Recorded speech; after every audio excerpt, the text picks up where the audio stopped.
क्या आपने कभी सोचा है कि बाइबल में कौन सा व्यक्ति इतना परमेश्वर के करीब था कि उसे मरना ही नहीं पड़ा? उत्पत्ति 5 अध्याय 24 हमें बताती है कि हनोक परमेश्वर के साथ चला और फिर वह नहीं रहा क्योंकि परमेश्वर ने उसे उठा लिया।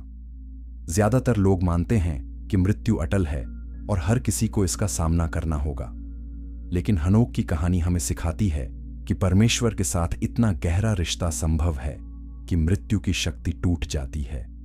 इस यात्रा में हम 3 महत्वपूर्ण सत्य खोजेंगे।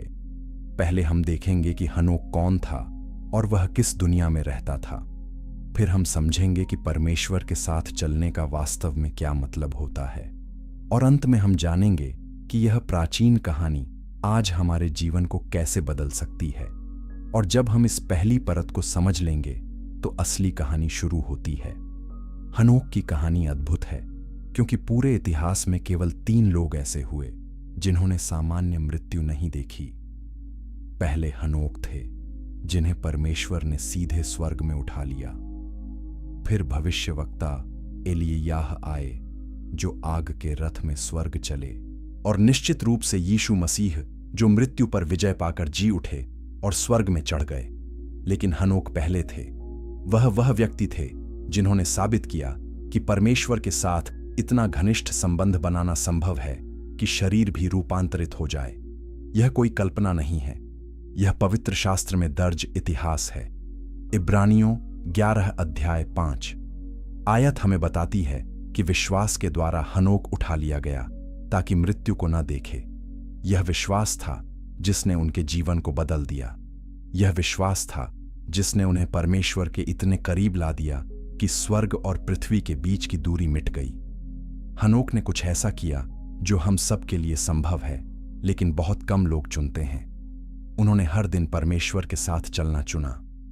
हर सुबह जब वह उठते थे तो परमेश्वर को खोजते थे। हर शाम जब वह सोते थे तो परमेश्वर की उपस्थिति में आराम करते थे। यह कोई धार्मिक रस्म नहीं थी, यह जीवन का तरीका था। आज की दुनिया में हम सभी व्यस्त हैं। हम काम में व्यस्त हैं, परिवार में व्यस्त हैं, समस्याओं में व्यस्त हैं, लेकिन हनोक हमें सिखाते हैं कि व्यस्तता का कोई बहाना नहीं है। हनोक के पास भी परिवार था, जिम्मेदारियां थीं, चुनौतियां थीं। उनके समय में दुनिया पाप और हिंसा से भरी हुई थी। फिर भी उन्होंने परमेश्वर को प्राथमिकता दी।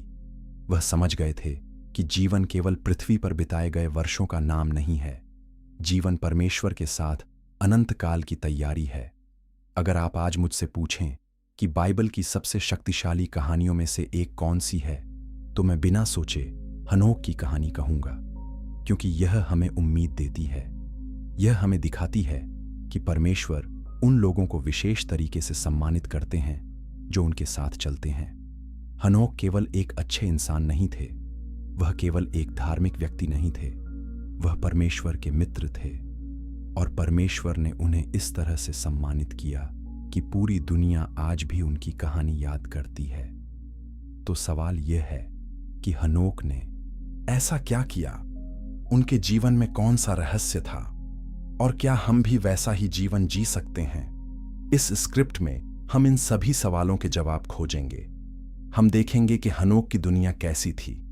हम समझेंगे कि उनका नाम भी एक भविष्यवाणी था। हम जानेंगे कि कैसे पिता बनने ने उनके विश्वास को और गहरा किया, और हम सीखेंगे कि परमेश्वर के साथ चलना वास्तव में क्या है। लेकिन सबसे महत्वपूर्ण बात यह है कि हम देखेंगे कि यह प्राचीन सत्य आज के जीवन में कैसे लागू होता है। अगर आप इस कहानी से प्रभावित हो रहे हैं तो कृपया सब्सक्राइब करें और लाइक बटन दबाएं। इस सत्य को अपने परिवार और दोस्तों के साथ साझा करें, और कमेंट में बताएं कि आप परमेश्वर के साथ कैसे चलना चाहते हैं, क्योंकि हनोक की कहानी केवल इतिहास नहीं है, यह एक निमंत्रण है। यह हर उस व्यक्ति के लिए निमंत्रण है जो परमेश्वर के करीब आना चाहता है। तो आइए शुरू करते हैं और देखते हैं कि हनोक का जीवन हमें क्या सिखाता है। चैप्टर 2, 7 पीढ़ियों का गुप्त संदेश। हनोक आदम से 7वीं पीढ़ी में पैदा हुए थे। बाइबल में संख्या 7 पूर्णता का प्रतीक है। 6 दिन परमेश्वर ने सृष्टि बनाई और 7वें दिन विश्राम किया। 7 बार नामान ने यरदन नदी में डुबकी लगाई और शुद्ध हो गया। 7 बार यरीहो की शहरपनाह के चारों ओर चक्कर लगाया गया और दीवारें गिर गईं। तो हनोक का 7वीं पीढ़ी में होना कोई संयोग नहीं था, यह परमेश्वर की योजना का हिस्सा था। लेकिन और भी चौंकाने वाली बात यह है कि हनोक की वंशावली में छिपा एक गुप्त संदेश है जो पूरे मानव इतिहास की कहानी बताता है। आइए देखें कि आदम से नूह तक की वंशावली में प्रत्येक नाम का क्या अर्थ है। आदम का अर्थ है मनुष्य या इंसान, शेत का अर्थ है नियुक्त किया गया या स्थापित किया गया, एनोश का अर्थ है नश्वर या कमजोर, केनान का अर्थ है दुख या पीड़ा, महल्लेल का अर्थ है धन्य परमेश्वर या परमेश्वर की महिमा, यारेद का अर्थ है उतरना या आना, हनोक का अर्थ है समर्पित या शिक्षित, मतूशेलह का अर्थ है उसकी मृत्यु लाएगी, लेमेक का अर्थ है निराशा या विलाप, और नूह का अर्थ है आराम या सांत्वना। अब इन सभी अर्थों को एक साथ मिलाइए और देखिए क्या संदेश बनता है। मनुष्य नियुक्त किया गया है नश्वर दुख के लिए, लेकिन धन्य परमेश्वर उतरेगा समर्पित होकर सिखाने के लिए कि उसकी मृत्यु लाएगी निराश लोगों को आराम। क्या यह अद्भुत नहीं है? यह सुसमाचार है जो हनोक की वंशावली में छिपा हुआ था। हजारों साल पहले परमेश्वर ने नामों के माध्यम से यीशु मसीह के आने की भविष्यवाणी कर दी थी। यह हमें बताता है कि परमेश्वर की योजना शुरू से ही स्पष्ट थी। मनुष्य पाप में गिर गया और मृत्यु का शाप आया, लेकिन परमेश्वर ने उद्धार की योजना बनाई। वह स्वयं मनुष्य बनकर आएगा, वह अपनी मृत्यु के द्वारा मानवता को बचाएगा और वह उन सभी को आराम देगा जो उस पर विश्वास करते हैं। यह संदेश हनोक के समय से ही मौजूद था। हनोक इस गुप्त संदेश का हिस्सा थे। उनका नाम समर्पण का प्रतीक था और उनका जीवन दिखाता था कि परमेश्वर के प्रति समर्पण कैसा दिखता है। विद्वान इस बात पर बहस करते हैं कि क्या यह नामों का संदेश जानबूझकर रखा गया था या यह केवल संयोग है। कुछ लोग कहते हैं कि हिब्रू भाषा में इन नामों के कई अर्थ हो सकते हैं, लेकिन जब आप देखते हैं कि ये अर्थ इतने स्पष्ट रूप से सुसमाचार की कहानी बनाते हैं, तो यह विश्वास करना मुश्किल वो है कि यह केवल संयोग है। यह परमेश्वर का तरीका है अपने लोगों को उम्मीद देने का। यहां तक कि जब दुनिया अंधकार में थी, तब भी परमेश्वर ने संकेत छोड़े थे कि उजाला आने वाला है। हनोक ने शायद इन नामों के अर्थों को जाना होगा। शायद उन्होंने अपने पिता यारेद से पूछा होगा कि इन नामों का क्या महत्व है, और जब उन्होंने समझा कि उनका नाम समर्पण का प्रतीक है, तो उन्होंने इसे गंभीरता से लिया। वह जानते थे कि उनका जीवन केवल उन्हीं का नहीं था, उनका जीवन परमेश्वर की बड़ी योजना का हिस्सा था, और इसलिए उन्होंने अपने आप को पूरी तरह से परमेश्वर को समर्पित कर दिया। आज हमारे नाम भी अर्थ रखते हैं। कुछ लोगों के नाम परमेश्वर से संबंधित हैं, कुछ नाम गुणों को दर्शाते हैं। लेकिन चाहे हमारा नाम कुछ भी हो, सबसे महत्वपूर्ण सवाल यह है कि हम अपने जीवन से क्या संदेश दे रहे हैं। क्या हमारा जीवन परमेश्वर की महिमा करता है? क्या हमारे कार्य दूसरों को यीशु मसीह की ओर इशारा करते हैं? वो हनोक का जीवन एक जीवित संदेश था। लोग उन्हें देखते थे और परमेश्वर को देखते थे। यही असली गवाही है। 7 पीढ़ियों के बाद हनोक का आना यह भी दर्शाता है कि परमेश्वर सही समय का इंतजार करते हैं। वह जल्दबाजी नहीं करते, वह अपनी योजना को धीरे धीरे प्रकट करते हैं। हर पीढ़ी एक कदम था अगली पीढ़ी की ओर। हर नाम एक सबक था अगले नाम के लिए। और जब 7वीं पीढ़ी आई तो पूर्णता का प्रतीक प्रकट हुआ। हनोक वह व्यक्ति थे जो दिखाते थे कि मनुष्य और परमेश्वर के बीच की दूरी पाटी जा सकती है। अगर आप इस गुप्त संदेश से चकित हैं, तो कमेंट में लिखें कि आपको क्या लगता है। क्या यह परमेश्वर की योजना थी या केवल संयोग? और अगर आप और ऐसे बाइबल रहस्य सीखना चाहते हैं, तो इस चैनल को सब्सक्राइब करें, क्योंकि परमेश्वर का वचन अद्भुत खजानों से भरा है जो हमारी आंखों के सामने छिपे हैं। और जैसे ही हम इन नामों का अर्थ समझते हैं, हमें एक और सवाल का सामना करना पड़ता है। हनोक किस दुनिया में रहते थे? चैप्टर 3, 2 दुनियाएं। 2 रास्ते। हनोक जिस दुनिया में पैदा हुए थे वह बंटी हुई थी। एक तरफ कैन के वंशज थे जो परमेश्वर से दूर चले गए थे, दूसरी तरफ शेत के वंशज थे जो परमेश्वर को खोजते थे। यह केवल दो परिवारों की कहानी नहीं थी, यह दो जीवन शैलियों की कहानी थी, यह दो विश्व दृष्टियों की कहानी थी, और हनोक को चुनना था कि वह किस रास्ते पर चलेंगे। कैन ने अपने भाई हाबिल को मार डाला था क्योंकि परमेश्वर ने हाबिल की बलि स्वीकार की थी, लेकिन कैन की नहीं। कैन के मन में ईर्ष्या और गुस्सा था। परमेश्वर ने उसे चेतावनी दी थी कि पाप दरवाजे पर है, लेकिन कैन ने नहीं सुना। उसने हत्या की और फिर परमेश्वर की उपस्थिति से दूर भाग गया। कैन ने नोद देश में एक शहर बनाया और अपने बेटे का नाम हनोक रखा। हाँ, आपने सही सुना, कैन के भी एक बेटे का नाम हनोक था, जो बाद में हमारे हनोक से अलग था।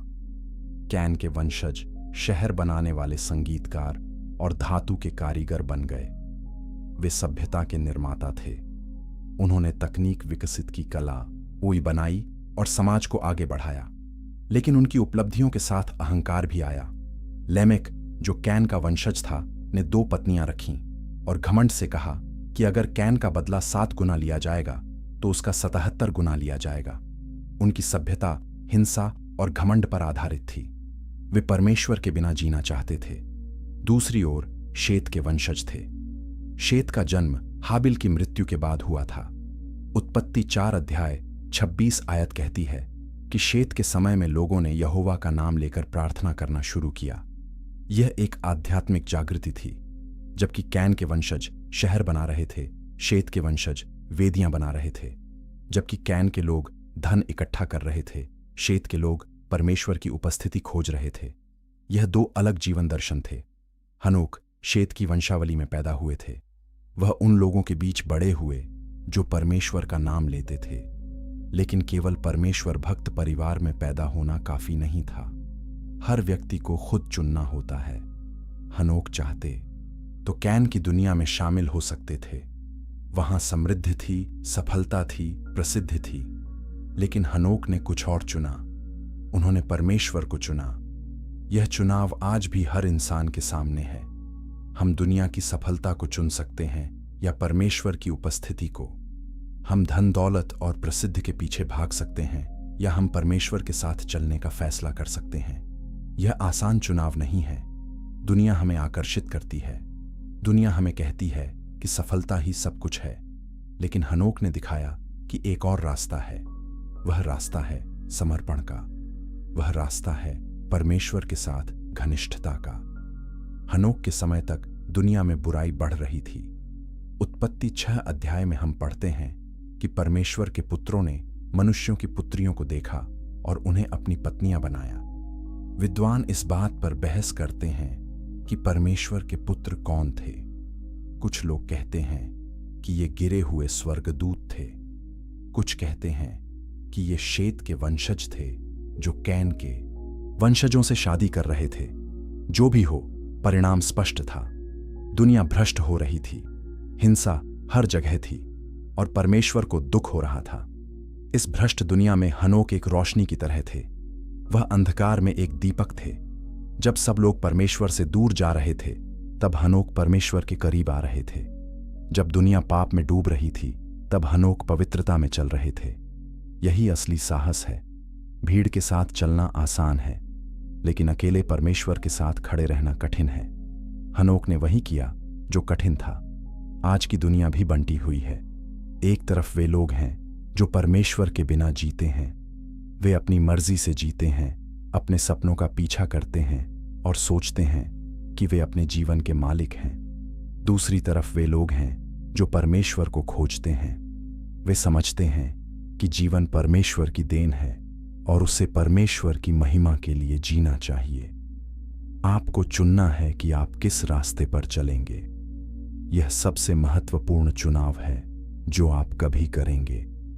अगर आप हनोक की तरह परमेश्वर के साथ चलना चाहते हैं तो कमेंट में लिखें और इस संदेश को उन लोगों के साथ साझा करें जो अभी भी दुनिया के रास्ते पर चल रहे हैं, क्योंकि हर किसी को यह सुनने की जरूरत है कि एक बेहतर रास्ता है।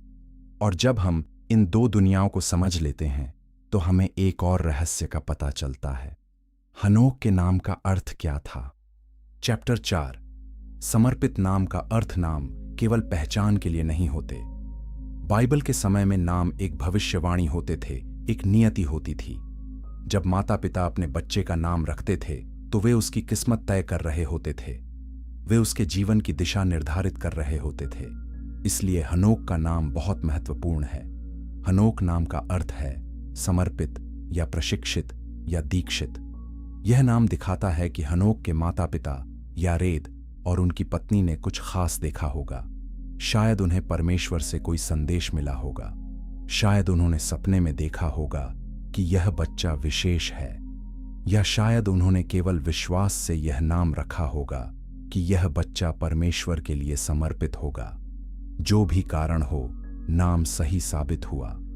हनोक वास्तव में परमेश्वर के लिए समर्पित हो गए। समर्पण का क्या मतलब है? समर्पण का मतलब है कि आप अपना जीवन किसी और के लिए जीते हैं। आप अपनी मर्जी नहीं बल्कि परमेश्वर की मर्जी को प्राथमिकता देते हैं।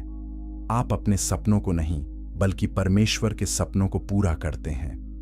हनोक ने अपने आप को पूरी तरह से परमेश्वर को दे दिया। उनका दिल परमेश्वर का था, उनका समय परमेश्वर का था, उनका जीवन परमेश्वर का था। लेकिन यहां एक विवादास्पद सवाल है। क्या हनोक शुरू से ही परमेश्वर के साथ चलते थे या उन्होंने बाद में यह निर्णय लिया? बाइबल हमें बताती है कि हनोक ने 65 साल की उम्र में अपने बेटे मतूशेलह को जन्म दिया और उसके बाद 300 साल तक परमेश्वर के साथ चले। इसका मतलब है कि शायद 65 साल तक हनोक एक सामान्य जीवन जी रहे थे। लेकिन जब मतूशेलह का जन्म हुआ तो कुछ बदल गया। कुछ ऐसा हुआ जिसने हनोक को गहराई से बदल दिया। कुछ विद्वान मानते हैं कि हनोक को परमेश्वर से एक दर्शन मिला जब मतूशेलह पैदा हुआ। शायद परमेश्वर ने उन्हें दिखाया कि आने वाली पीढ़ियों में क्या होने वाला है। शायद परमेश्वर ने उन्हें बताया कि मतूशेलह की मृत्यु के साथ जल प्रलय आएगा। इस ज्ञान ने हनोक को बदल दिया। उन्होंने महसूस किया कि समय सीमित है। उन्होंने समझा कि हर दिन परमेश्वर के साथ बिताना कितना कीमती है। दूसरे लोग मानते हैं कि पिता बनना ही वह मोड़ था। जब आप पिता या मां बनते हैं तो आपकी जिम्मेदारी बढ़ जाती है। आप समझते हैं कि आपको एक नई जिंदगी की रक्षा करनी है, उसे सिखाना है, उसे सही रास्ते पर ले जाना है। हनोक ने महसूस किया होगा कि वह अपने बेटे को क्या विरासत देंगे, और उन्होंने फैसला किया कि सबसे बड़ी विरासत जो वह दे सकते हैं वह है परमेश्वर के साथ चलने का उदाहरण। हनोक का नाम उनकी नियति था, लेकिन उन्होंने उस नियति को चुना। परमेश्वर ने उन्हें समर्पण का नाम दिया, लेकिन हनोक को खुद समर्पित होना था। यह हमें सिखाता है कि परमेश्वर हम पर अपनी योजना थोपते नहीं हैं। वह हमें बुलाते हैं, लेकिन हमें जवाब देना होता है। वह हमें नाम देते हैं, लेकिन हमें उस नाम के अनुसार जीना होता है। आज आपका नाम कुछ भी हो, आपकी असली पहचान वह है जो परमेश्वर आपको बुलाते हैं। परमेश्वर आपको अपनी संतान कहते हैं। परमेश्वर आपको अपना प्रिय कहते हैं। परमेश्वर आपको अपना मित्र कहते हैं। लेकिन आपको इस पहचान को अपनाना होगा। आपको इस नाम के अनुसार जीना होगा। हनोक ने अपने नाम को जिया। वह वास्तव में समर्पित हो गए और इसलिए परमेश्वर ने उन्हें सम्मानित किया। अगर आप अपने जीवन को परमेश्वर के आयले समर्पित करना चाहते हैं तो अभी प्रार्थना करें। कहें, परमेश्वर, मैं अपने आप को आपके लिए समर्पित करता हूं। मेरा जीवन आपका है, मेरा दिल आपका है, मेरा समय आपका है। और जब आप यह प्रार्थना करेंगे तो परमेश्वर आपको बदल देंगे। वह आपको अपने उद्देश्य के लिए इस्तेमाल करेंगे और आपका जीवन हनोक की तरह एक गवाही बन जाएगा। लेकिन हनोक को किसने प्रभावित किया? उन्होंने परमेश्वर के बारे में कैसे सीखा? चैप्टर 5। आदम की यादें और अदन के किस्से। यहां एक चौंकाने वाला तथ्य है। हनोक के जीवन काल में आदम अभी भी जीवित थे। हां, आपने सही सुना। आदम 930 साल जीवित रहे और हनोक का जन्म आदम के जीवन के 622वें साल में हुआ था। इसका मतलब है कि हनोक के जीवन के पहले 308 साल तक आदम जीवित थे। हनोक ने आदम से मिला होगा, हनोक ने आदम से सीखा होगा और यह अनुभव हनोक के जीवन को बदल गया होगा। कल्पना करें कि आप उस व्यक्ति से मिलते हैं जिसने अदन का बगीचा देखा था, वह व्यक्ति जिसने परमेश्वर के साथ ठंडी हवा में टहला था, वह व्यक्ति जिसने पाप करने से पहले परमेश्वर की पूर्ण उपस्थिति का अनुभव किया था। आदम हनोक को बता सकते थे कि स्वर्ग कैसा था। वह बता सकते थे कि परमेश्वर के साथ बिना किसी बाधा के रहना कैसा महसूस होता था। वह बता सकते थे कि पाप ने कैसे सब कुछ बदल दिया। आदम की कहानियां हनोक के दिल में आग लगा देती होंगी। आदम ने बताया होगा कि कैसे परमेश्वर ने उन्हें अपने हाथों से बनाया, कैसे परमेश्वर ने उनमें जीवन का श्वास फूंका, कैसे उन्होंने सभी जानवरों को नाम दिया, कैसे परमेश्वर ने हव्वा को उनके लिए बनाया, और फिर कैसे सर्प ने उन्हें धोखा दिया, कैसे उन्होंने वर्जित फल खाया, कैसे उनकी आंखें खुल गईं और उन्हें शर्म महसूस हुई, और कैसे परमेश्वर ने उन्हें बगीचे से बाहर निकाल दिया। लेकिन आदम ने यह भी बताया होगा कि कैसे परमेश्वर ने उन्हें त्यागा नहीं, कैसे परमेश्वर ने उनके लिए चमड़े के कपड़े बनाए, कैसे परमेश्वर ने वादा किया कि स्त्री का वंश सर्प के सिर को कुचल देगा। यह पहली सुसमाचार की घोषणा थी और हनोक ने इसे सीधे आदम के मुंह से सुना होगा। यह ज्ञान हनोक के विश्वास का आधार बन गया होगा। हनोक ने यह भी सीखा होगा कि पाप का परिणाम क्या होता है। आदम ने देखा था कि कैसे उनके बेटे कैन ने हाबिल को मार डाला। आदम ने अपनी खुद की गलती की वजह से अपने बेटे की मृत्यु देखी। यह दर्द आदम के साथ जीवन भर रहा होगा। और जब हनोक ने यह सुना तो वह समझ गए कि पाप केवल व्यक्तिगत नहीं है, पाप पूरे परिवार को प्रभावित करता है, पाप पूरी पीढ़ियों को प्रभावित करता है। यह संभव है कि हनोक ने आदम से पूछा हो, परमेश्वर के साथ चलने का क्या मतलब है, और आदम ने बताया होगा कि बगीचे में परमेश्वर उनके साथ रोज बातचीत करते थे। यह औपचारिक नहीं था, यह दोस्ती थी, यह प्रेम था। और हनोक ने सोचा होगा कि क्या वह फिर से वैसा रिश्ता बना सकते हैं, क्या वह खोई हुई घनिष्ठता वापस पा सकते हैं। और हनोक ने फैसला किया कि वह कोशिश करेंगे। हनोक का मिशन आदम के पतन को उलटना था। आदम ने परमेश्वर की उपस्थिति खो दी थी, हनोक ने उस उपस्थिति को वापस पाया। आदम को बगीचे से बाहर निकाल दिया गया था, हनोक को स्वर्ग में उठा लिया गया। आदम मर गया, हनोक को मरना नहीं पड़ा। हनोक ने दिखाया कि परमेश्वर के साथ घनिष्ठता अभी भी संभव है। विद्वान अक्सर कहते हैं कि हनोक पुराने नियम का एलिय्याह था और एलिय्याह नए नियम का हनोक है। दोनों को स्वर्ग में उठा लिया गया, दोनों ने मृत्यु को नहीं देखा, और दोनों भविष्यवक्ता थे जो भ्रष्ट समय में परमेश्वर के लिए खड़े रहे। लेकिन हनोक पहले थे, वह व्यक्ति थे जिन्होंने यह संभावना दिखाई कि विश्वास इतना गहरा हो सकता है कि शरीर भी बदल जाए। अगर आपको आदम से मिलने का मौका मिलता तो आप क्या पूछते? वो कमेंट में बताइए और इस कहानी को साझा करें, क्योंकि यह हमें याद दिलाती है कि हमारे पूर्वजों का विश्वास कितना वास्तविक था। वे केवल कहानियां नहीं हैं, वे असली लोग थे जिन्होंने परमेश्वर को जाना, और उनके अनुभव हमारे विश्वास को मजबूत कर सकते हैं। लेकिन हनोक के जीवन में एक महत्वपूर्ण मोड़ आया जब वह पिता बने।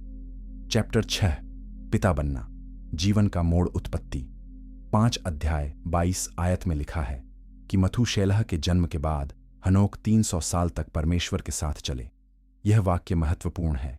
इसका मतलब है कि मथुशेलह का जन्म हनोक के जीवन में एक मोड़ था। पिता बनना हनोक के विश्वास को गहरा करने वाला अनुभव था। लेकिन कैसे और क्यों? जब आप पहली बार अपने बच्चे को देखते हैं तो आपको अनंतता का एहसास होता है। आप समझते हैं कि यह छोटा सा जीवन आपकी जिम्मेदारी है। आप देखते हैं कि यह बच्चा आपके बाद भी जीवित रहेगा, और आप सोचते हैं कि मैं इस बच्चे को क्या सिखाऊंगा, मैं इस बच्चे को कौन सी विरासत दूंगा। वो हनोक ने भी यही महसूस किया होगा जब उन्होंने मथुशेलह को देखा। लेकिन मथुशेलह का नाम खास था। मथुशेलह का अर्थ है जब वह मरेगा तो यह आएगा, या उसकी मृत्यु इसे लाएगी। यह एक भविष्यवाणी थी। परमेश्वर ने हनोक को बताया था कि जब मथुशेलह मर जाएगा तो न्याय आएगा, और वास्तव में मथुशेलह की मृत्यु के वर्ष जल प्रलय आया। मथुशेलह 969 साल जीवित रहे, जो किसी भी इंसान का सबसे लंबा जीवन काल है। परमेश्वर ने उनकी उम्र इसलिए बढ़ाई ताकि लोगों को पश्चाताप करने का समय मिले। जब हनोक ने अपने बेटे का नाम मतुशेलह रखा तो वह जानते थे कि आने वाली पीढ़ियों में क्या होने वाला है। हर बार जब वह अपने बेटे को बुलाते थे, वह याद रखते थे कि समय सीमित है। हर बार जब वह मतुशेलह को देखते थे, वह सोचते थे कि परमेश्वर का न्याय आ रहा है। यह ज्ञान हनोक को गंभीर बना दिया। यह ज्ञान हनोक को और अधिक परमेश्वर के साथ चलने के लिए प्रेरित किया। पिता बनने ने हनोक की प्रार्थना को बदल दिया। पहले शायद वह अपने लिए प्रार्थना करते थे, लेकिन अब वह अपने बेटे के लिए प्रार्थना करने लगे। वह चाहते थे कि मतुशेलह भी परमेश्वर को जाने। वह चाहते थे कि उनका बेटा धर्मी जीवन जिए, और इसलिए हनोक को खुद एक उदाहरण बनना था। बच्चे वह नहीं सीखते जो आप कहते हैं, वे वह सीखते हैं जो आप करते हैं। हनोक ने अपने जीवन से सिखाया। हनोक ने समझा कि अनंत काल को दृष्टि में रखकर जीना क्या होता है। बहुत से लोग केवल आज के लिए जीते हैं। वे सोचते हैं कि आज क्या खाना है, आज कैसे मजा करना है, आज कैसे सफल होना है। लेकिन हनोक ने अनंत काल के लिए जीना शुरू किया। वह सोचते थे कि मेरे कार्यों का अनंत परिणाम क्या होगा, मैं कौन सी विरासत छोड़ रहा हूं। और यह दृष्टिकोण सब कुछ बदल देता है। कुछ लोग सोचते हैं कि पिता बनने से हनोक डर गए होंगे। उन्हें डर था कि आने वाला न्याय उनके बेटे को प्रभावित करेगा, और इस डर ने उन्हें परमेश्वर के और करीब धकेल दिया। वह चाहते थे कि परमेश्वर उनके परिवार की रक्षा करें। वह चाहते थे कि परमेश्वर उनके बेटे को आशीष दें, और इसलिए हनोक ने परमेश्वर के साथ हर दिन चलना शुरू कर दिया। दूसरे लोग मानते हैं कि पिता बनने से हनोक को जिम्मेदारी का एहसास हुआ। उन्होंने समझा कि वह अब केवल खुद के लिए नहीं जी रहे हैं।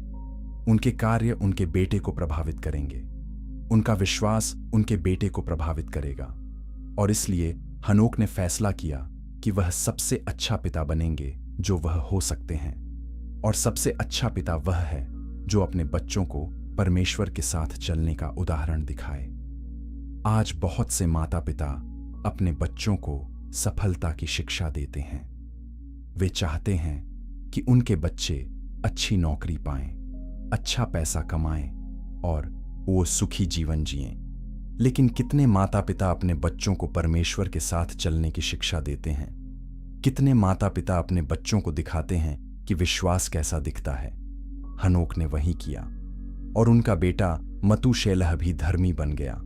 उनका पोता लेमेक धर्मी बन गया, और उनका परपोता नूह ने पूरी दुनिया को बचाया। अगर आप माता पिता हैं तो यह आपके लिए है।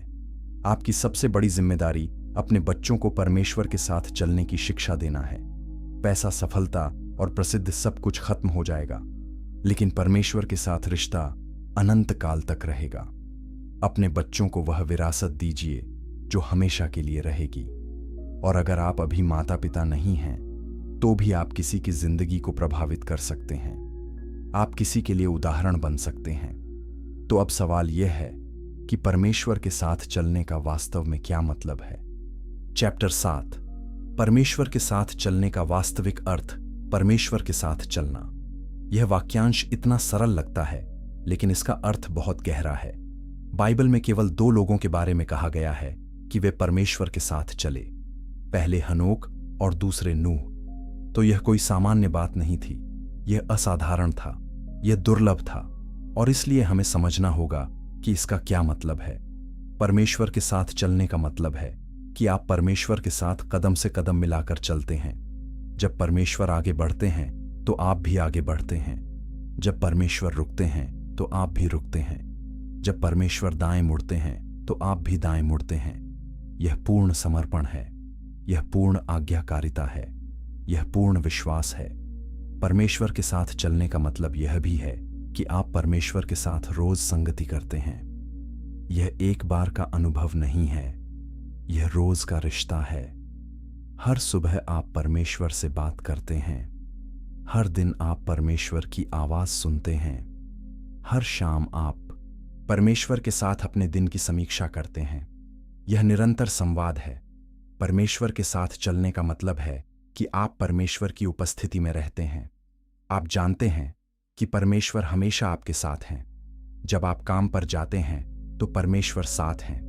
जब आप घर पर होते हैं तो परमेश्वर साथ हैं। जब आप अकेले होते हैं तो परमेश्वर साथ हैं। यह लगातार जागरूकता है कि आप कभी अकेले नहीं हैं। हनोक ने वह बहाल किया जो आदम ने खो दिया था।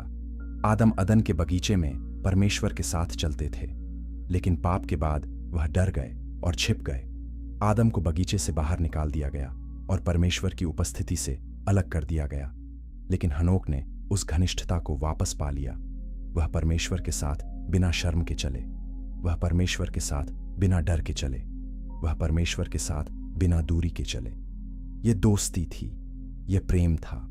जब दो दोस्त साथ चलते हैं तो वे बातें करते हैं, वे एक दूसरे को जानते हैं, वे एक दूसरे की परवाह करते हैं। हनोक और परमेश्वर के बीच ऐसा ही रिश्ता था। यह औपचारिक धर्म नहीं था, यह जीवित रिश्ता था। परमेश्वर के साथ चलने के लिए विश्वास चाहिए। इब्रानियों 11 अध्याय 6 आयत कहती है कि विश्वास के बिना परमेश्वर को प्रसन्न करना असंभव है, क्योंकि जो परमेश्वर के पास आता है उसे विश्वास करना चाहिए कि परमेश्वर हैं और वह उन्हें प्रतिफल देते हैं जो उन्हें ढूंढते हैं। हनोक का विश्वास गहरा था। वह उस परमेश्वर पर विश्वास करते थे जिसे वह देख नहीं सकते थे।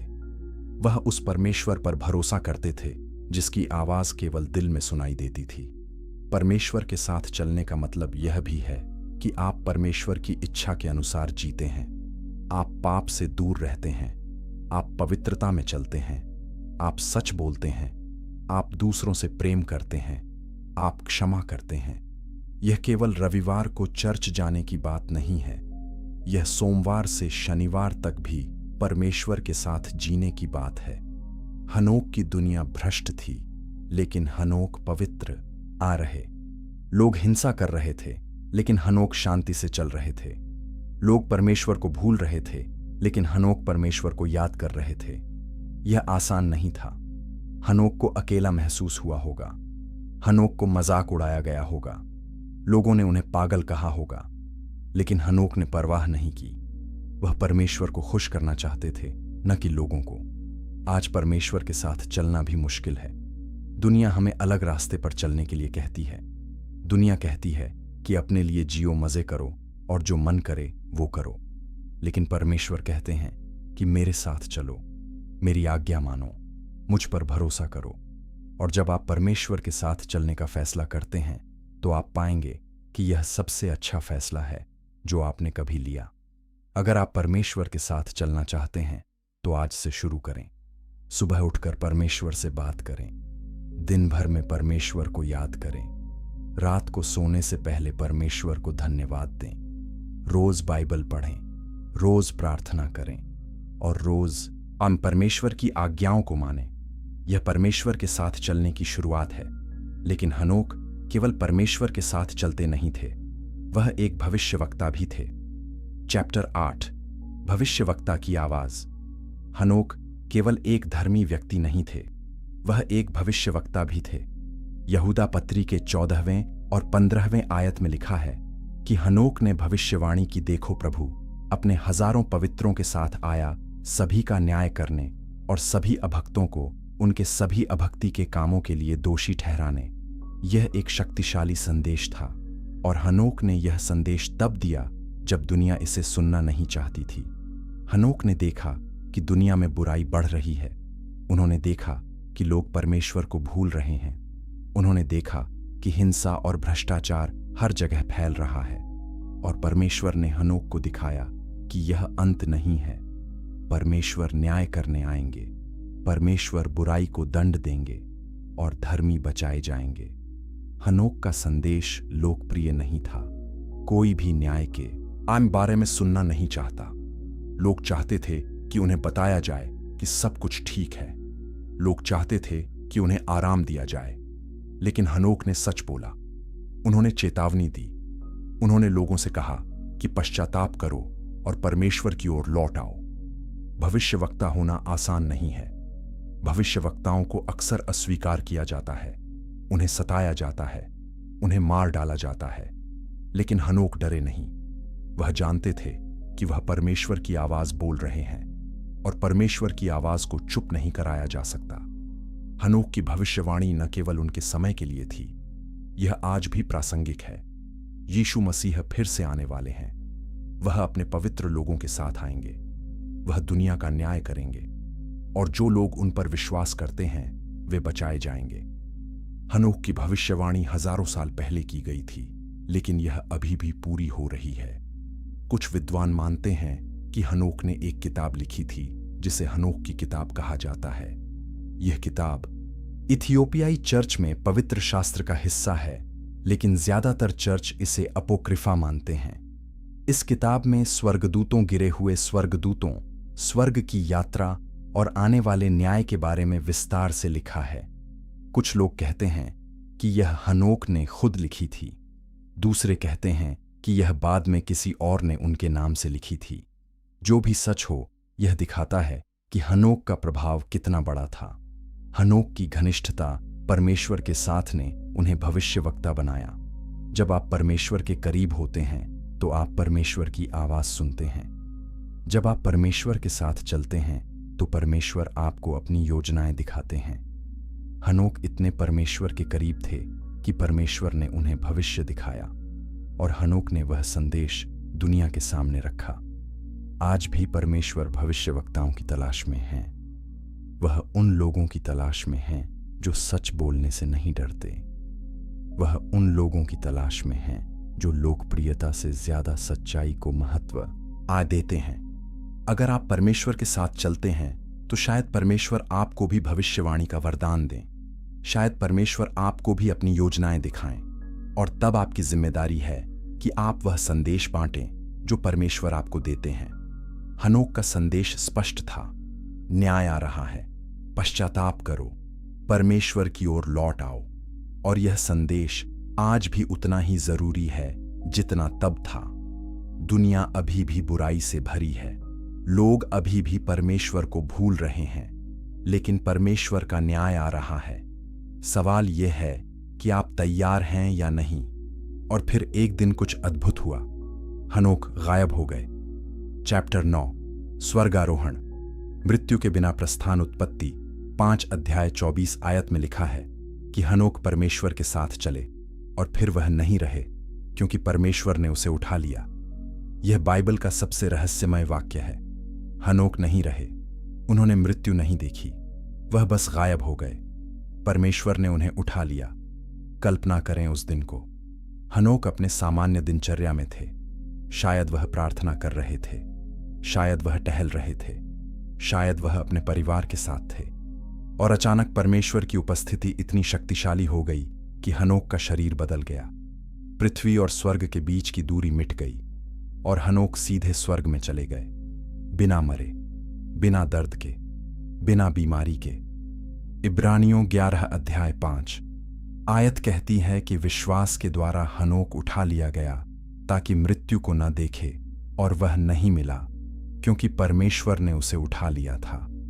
क्योंकि उठाए जाने से पहले उसे यह गवाही मिली थी कि उसने परमेश्वर को प्रसन्न किया था। यह विश्वास का परिणाम था। हनोक का विश्वास इतना गहरा था कि परमेश्वर ने उन्हें विशेष तरीके से सम्मानित किया। हनोक का परिवार क्या सोचता होगा? एक दिन हनोक घर से निकले और वापस नहीं आए। मतूशेलह ने अपने पिता को ढूंढा होगा, उन्होंने हर जगह खोजा होगा, लेकिन हनोक कहीं नहीं मिले। और फिर शायद परमेश्वर ने उन्हें बताया कि हनोक को स्वर्ग में उठा लिया गया है। यह दुखद था क्योंकि वे हनोक को मिस करते होंगे, लेकिन यह खुशी की बात भी थी क्योंकि वे जानते थे कि हनोक परमेश्वर के साथ हैं। हनोक का स्वर्गारोहण रैप्चर की एक तस्वीर है। पहला थिस्सलुनीकियों 4 अध्याय 17 आयत कहती है कि हम जो जीवित हैं और बचे रहेंगे प्रभु के आगमन तक हवा में प्रभु से मिलने के लिए बादलों में उठा लिए जाएंगे। यह भविष्य में होने वाली घटना है, लेकिन हनोक ने पहले ही इसका अनुभव कर लिया। वह पहले व्यक्ति थे जो बिना मरे स्वर्ग गए। एलिय्याह दूसरे व्यक्ति थे जिन्हें स्वर्ग में उठा लिया गया। दूसरा राजा 2 अध्याय 11 आयत में लिखा है कि अचानक एक अग्निमय रथ और अग्निमय घोड़े प्रकट हुए, और एलियाह बवंडर में स्वर्ग चले गए। एलियाह भी एक भविष्यवक्ता थे। एलियाह भी एक भ्रष्ट समय में रहते थे, और एलियाह को भी मृत्यु नहीं देखनी पड़ी। यीशु मसीह तीसरे व्यक्ति थे जो स्वर्ग में चढ़े, लेकिन यीशु की स्थिति अलग थी। यीशु मरे, यीशु जी उठे, और फिर यीशु स्वर्ग में चढ़ गए। यीशु ने मृत्यु को जीत लिया, और अब यीशु पर विश्वास करने वाले सभी लोगों के लिए मृत्यु एक प्रवेश द्वार है, न कि अंत। हनोक का स्वर्गारोहण हमें उम्मीद देता है। यह हमें बताता है कि मृत्यु अंतिम शब्द नहीं है। यह हमें दिखाता है कि परमेश्वर हमें इस पृथ्वी से परे की चीजों के लिए बनाए हैं। यह हमें याद दिलाता है कि हमारा असली घर स्वर्ग है, न कि पृथ्वी। कुछ लोग पूछते हैं कि क्या हनोक अभी भी जीवित हैं? क्या वह स्वर्ग में हैं? और जवाब है हाँ। इब्रानियों 12 अध्याय 23 आयत कहती है कि स्वर्ग में धर्मी लोगों की आत्माएं हैं जो सिद्ध की गई हैं। हनोक वहां हैं, वह परमेश्वर की उपस्थिति में हैं। वह उस स्थान पर हैं जो उन्होंने पृथ्वी पर रहते हुए हर दिन खोजा था। कुछ विद्वान सोचते हैं कि प्रकाशित वाक्य 11 अध्याय में 2 गवाहों में से एक हनोक हो सकते हैं। ये 2 गवाह अंत के समय में प्रकट होंगे और भविष्यवाणी करेंगे। कुछ लोग कहते हैं कि ये हनोक और एलियाह हैं, क्योंकि दोनों को बिना मरे उठा लिया गया था। लेकिन यह केवल एक सिद्धांत है, बाइबल स्पष्ट नहीं करती। जो स्पष्ट है वह यह है कि हनोक का जीवन असाधारण था। उन्होंने परमेश्वर के साथ इतना घनिष्ठ रिश्ता बनाया कि परमेश्वर ने उन्हें मृत्यु से बचा लिया। उन्होंने इतना विश्वास दिखाया कि परमेश्वर ने उन्हें सीधे स्वर्ग में बुला लिया।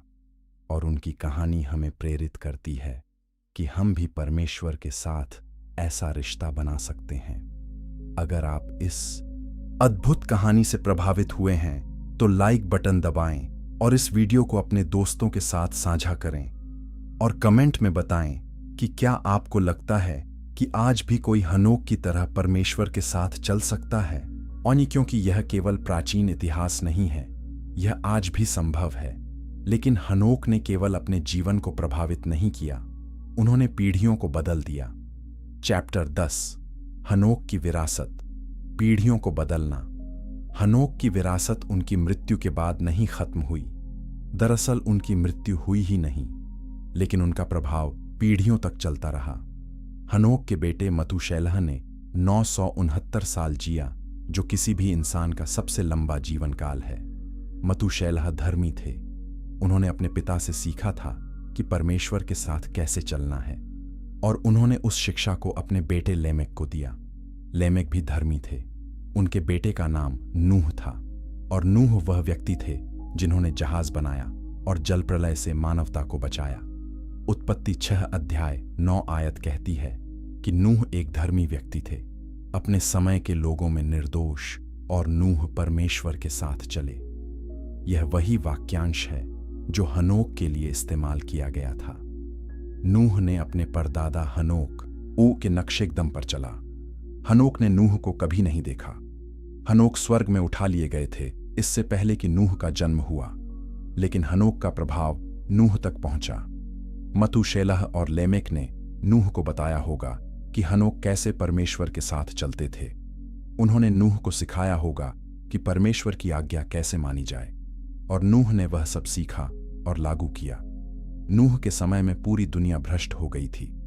उत्पत्ति 6 अध्याय 5 आयत कहती है कि यहोवा ने देखा कि पृथ्वी पर मनुष्य की दुष्टता बहुत बढ़ गई है, और उनके मन के विचार निरंतर बुरे ही हैं। परमेश्वर ने फैसला किया कि वह पृथ्वी को जल प्रलय से नष्ट करेंगे, लेकिन नूह को अनुग्रह मिला। परमेश्वर ने नूह को जहाज बनाने की आज्ञा दी, और नूह ने आज्ञा मानी। नूह ने 120 साल तक जहाज बनाया। वह एक मूर्ख की तरह लग रहे थे। लोग उन पर हंस रहे थे। लोग पूछ रहे थे कि तुम सूखी जमीन पर नाव क्यों बना रहे हो, लेकिन नूह ने परवाह नहीं की। वह परमेश्वर की आज्ञा मान रहे थे। वह अपने परदादा हनोक की तरह परमेश्वर पर भरोसा कर रहे थे। और फिर जल प्रलय आया।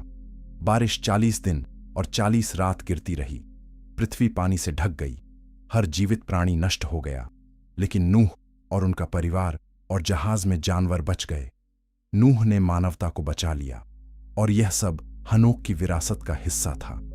अगर हनोक ने परमेश्वर के साथ चलने का फैसला नहीं किया होता तो क्या होता? अगर हनोक ने अपने बेटे मतूशेलह को परमेश्वर के बारे में नहीं सिखाया होता तो क्या होता? अगर मतूशेलह ने लेमेक को और लेमेक ने नूह को परमेश्वर के बारे में नहीं सिखाया होता तो क्या होता? शायद पूरी मानवता नष्ट हो जाती। लेकिन हनोक की विरासत ने पीढ़ियों को बचाया। यह हमें सिखाता है कि हमारे जीवन का प्रभाव हमारे समय से आगे जाता है। जब आप परमेश्वर के साथ चलते हैं तो आप केवल अपने जीवन को नहीं बदल रहे, आप अपने बच्चों के जीवन को बदल रहे हैं, आप अपने पोते पोतियों के जीवन को बदल रहे हैं, आप उन पीढ़ियों को बदल रहे हैं जिन्हें आप कभी नहीं देखेंगे। हनोक की विरासत में एक और पहलू है। हनोक की कहानी पूरी बाइबल में याद की जाती है। उत्पत्ति में उनका नाम है, इब्रानियों में उनके विश्वास की बात है, यहूदा पत्री में उनकी भविष्यवाणी है। हजारों साल बाद भी हम हनोक के बारे में बात कर रहे हैं। क्यों? क्योंकि उन्होंने परमेश्वर के साथ चला। आज हम हनोक से प्रेरणा ले सकते हैं। हम सोच सकते हैं कि हमारी विरासत क्या होगी। क्या हम अपने बच्चों को परमेश्वर के साथ चलने की शिक्षा दे रहे हैं?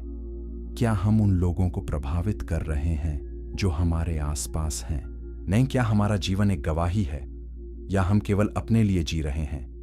हनोक ने दिखाया कि एक व्यक्ति का विश्वास पूरी दुनिया को बदल सकता है। हनोक ने नूह को प्रभावित किया, नूह ने मानवता को बचाया, और उस मानवता से अब्राहम आए, अब्राहम से इसहाक आए, इसहाक से याकूब आए, याकूब से यहूदा आई, और यहूदा की वंशावली से यीशु मसीह आए। तो हनोक की विरासत यीशु मसीह तक पहुंचती है। यह कितना अद्भुत है। अगर आप अपनी विरासत के बारे में सोचना चाहते हैं तो अभी फैसला करें कि आप परमेश्वर के साथ चलेंगे। आज से शुरू करें। अपने परिवार को सिखाएं, अपने दोस्तों को प्रभावित करें, और देखें कि परमेश्वर आपके जीवन को कैसे इस्तेमाल करते हैं। तो अब आखिरी सवाल यह है कि आज हम कैसे हनोक की तरह परमेश्वर के साथ चल सकते हैं। चैप्टर 11। आज हम कैसे परमेश्वर के साथ चल सकते हैं। हनोक की कहानी प्रेरणादायक है, लेकिन यह केवल प्रेरणा नहीं है, यह एक निमंत्रण है। परमेश्वर आज भी ऐसे लोगों की तलाश में है जो उनके साथ चलें। परमेश्वर आज भी ऐसे लोगों को बुला रहे हैं जो उनके करीब आएं। तो सवाल यह है कि हम कैसे शुरू करें, हम कैसे हनोक की तरह परमेश्वर के साथ चल सकें। पहला कदम है विश्वास करना। इब्रानियों 11 अध्याय 6 आयत हमें याद दिलाती है कि विश्वास के बिना परमेश्वर को प्रसन्न करना असंभव है। आपको विश्वास करना होगा कि परमेश्वर हैं। आपको विश्वास करना होगा कि परमेश्वर आपसे प्रेम करते हैं। आपको विश्वास करना होगा कि यीशु मसीह ने आपके पापों के लिए मृत्यु सही और जी उठे। यह विश्वास सब कुछ की नींव है। दूसरा कदम है पश्चाताप करना। अगर आपके जीवन में पाप है तो उसे स्वीकार करें, परमेश्वर से माफी मांगें, पाप से दूर हो जाएं और परमेश्वर की ओर लौट आएं। पहला यूहन्ना 1 अध्याय 9 आयत कहती है कि अगर हम अपने पापों को स्वीकार करते हैं तो वह विश्वास योग्य और न्यायी है कि हमारे पापों को क्षमा करे और हमें सब अधर्म से शुद्ध करे। पश्चाताप परमेश्वर के साथ चलने की शुरुआत है। तीसरा कदम है रोज परमेश्वर से बात करना। प्रार्थना को अपने दिन का हिस्सा बनाएं। सुबह उठते ही परमेश्वर से बात करें। उन्हें धन्यवाद दें कि उन्होंने आपको एक नया दिन दिया।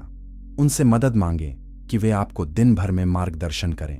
दिन में जब भी समय मिले परमेश्वर को याद करें, और रात को सोने से पहले दिन की समीक्षा करें। परमेश्वर से बात करें कि क्या अच्छा हुआ और क्या गलतियां हुईं। यह निरंतर संवाद परमेश्वर के साथ चलने का हिस्सा है। चौथा कदम है बाइबल पढ़ना। परमेश्वर का वचन हमारा मार्गदर्शक है। भजन 119 अध्याय 105 आयत कहती है कि तेरा वचन मेरे पैरों के लिए दीपक और मेरे मार्ग के लिए प्रकाश है। रोज बाइबल पढ़ें, इसे समझने की कोशिश करें, इसे अपने जीवन में लागू करें। जब आप परमेश्वर के वचन को जानते हैं तो आप परमेश्वर को बेहतर जानते हैं। पांचवां कदम है आज्ञाकारिता। परमेश्वर के साथ चलने का मतलब है परमेश्वर की आज्ञाओं को मानना।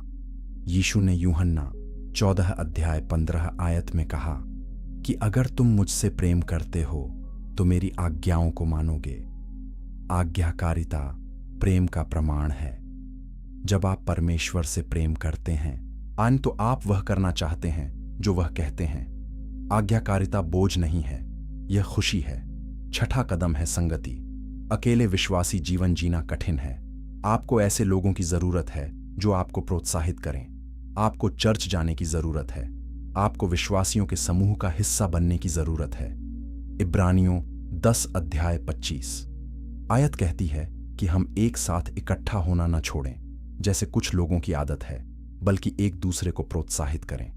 जब आप दूसरे विश्वासियों के साथ होते हैं तो आपका विश्वास मजबूत होता है। सातवां कदम है सेवा करना। परमेश्वर के साथ चलने का मतलब केवल आशीष पाना नहीं है, इसका मतलब दूसरों की सेवा करना भी है। यीशु ने मत्ती 20 अध्याय 28 आयत में कहा कि मनुष्य का पुत्र सेवा कराने नहीं बल्कि सेवा करने और बहुतों के छुटकारे के लिए अपना प्राण देने आया। जब आप दूसरों की सेवा करते हैं तो आप यीशु की तरह बनते हैं, और जब आप यीशु की तरह बनते हैं तो आप परमेश्वर के करीब आते हैं। आठवां कदम है क्षमा करना। अगर आपके दिल में किसी के प्रति कड़वाहट है तो उसे जाने दें। क्षमा करना सीखें। यीशु ने मत्ती 6 अध्याय 14 आयत में कहा कि अगर तुम लोगों के अपराध क्षमा करते हो तो तुम्हारा स्वर्गीय पिता भी तुम्हें क्षमा करेगा। क्षमा परमेश्वर के साथ चलने का एक महत्वपूर्ण हिस्सा है। जब आप क्षमा करते हैं तो आप स्वतंत्र होते हैं। 9वां कदम है धीरज रखना। परमेश्वर के साथ चलना एक रात में नहीं होता, यह एक जीवन भर की यात्रा है। हनोक ने 300 साल तक परमेश्वर के साथ चला। आपको भी धीरज रखना होगा। कभी कभी आप गिरेंगे, कभी कभी आप असफल होंगे, लेकिन हार मत मानिए।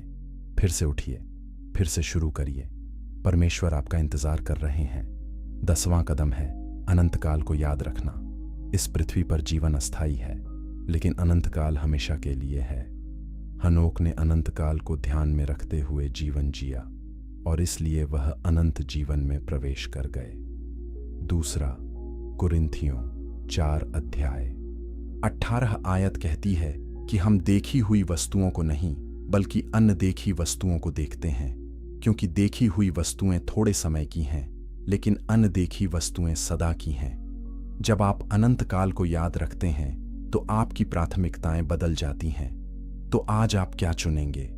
क्या आप दुनिया के साथ चलेंगे या परमेश्वर के साथ? क्या आप अपनी मर्जी से जिएंगे या परमेश्वर की मर्जी से? क्या आप अस्थायी चीजों के लिए जिएंगे या अनंत चीजों के लिए? हनोक ने अपना चुनाव किया और उनका चुनाव उन्हें स्वर्ग में ले गया। परमेश्वर आज भी वही हैं। वह आज भी उन्हें सम्मानित करते हैं जो उनके साथ चलते हैं। शायद आप अगले हनोक हो सकते हैं। शायद परमेश्वर आपको भी विशेष तरीके से इस्तेमाल करना चाहते हैं, लेकिन पहला कदम आपको उठाना होगा। आज ही फैसला करें कि आप परमेश्वर के साथ चलेंगे। अगर यह संदेश आपके दिल को छू गया है तो कृपया लाइक बटन दबाएं और इस चैनल को सब्सक्राइब करें। इस वीडियो को अपने परिवार और दोस्तों के साथ साझा करें ताकि वे भी हनोक की कहानी से प्रेरित हों, और कमेंट में बताएं कि आप परमेश्वर के साथ कैसे चलने का फैसला कर रहे हैं। हम आपके लिए प्रार्थना करेंगे। हम आपकी यात्रा में आपके साथ हैं। याद रखें कि परमेश्वर आपसे प्रेम करते हैं। वह चाहते हैं कि आप उनके करीब आएं। वह चाहते हैं कि आप उनके साथ चलें, और जब आप उनके साथ चलेंगे तो आपका जीवन बदल जाएगा, आपके परिवार का जीवन बदल जाएगा, और शायद आप भी पीढ़ियों को प्रभावित करेंगे जैसे हनोक ने किया। तो आज ही शुरू करें, परमेश्वर के साथ चलना शुरू करें, और देखें कि परमेश्वर आपके जीवन में क्या अद्भुत काम करते हैं। हनोक की कहानी समाप्त नहीं हुई है, यह आपकी कहानी में जारी है। परमेश्वर आपको आशीष दें।